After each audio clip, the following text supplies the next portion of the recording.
Today, we are in the company of a 350 million year old sun coral fossil. You are now seeing it close up.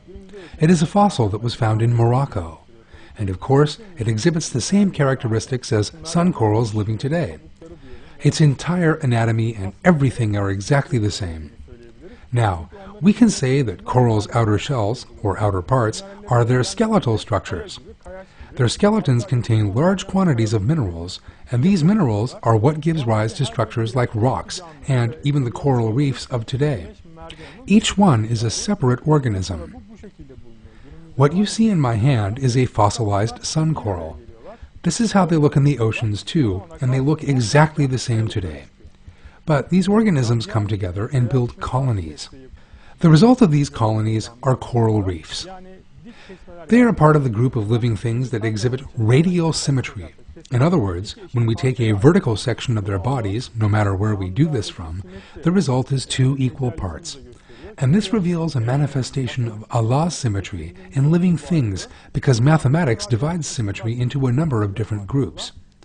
Radial symmetry can be seen in this life form, mashallah. Living things can even be classified according to their symmetries. These are part of the group with radial symmetry. After learning of this biological data, let us now move on to paleontology.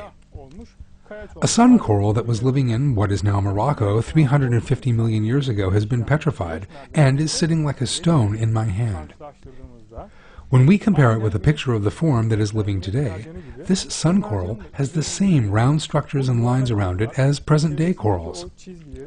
We see that it is identical to them, right down to the finest detail. These examinations show us that one life form does not turn into another. Therefore, what Charles Darwin said, his prophecy for the future, if you will, was untrue. Let us remind ourselves of what Charles Darwin said. He wondered why we do not see countless transitional forms in fossils.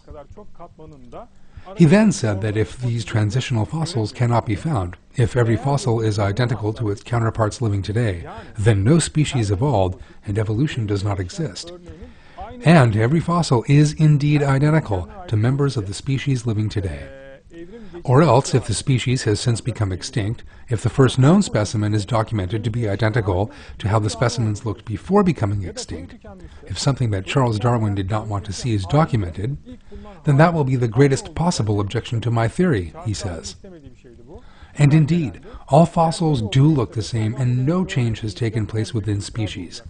Paleontology explicitly shows us that Charles Darwin was mistaken.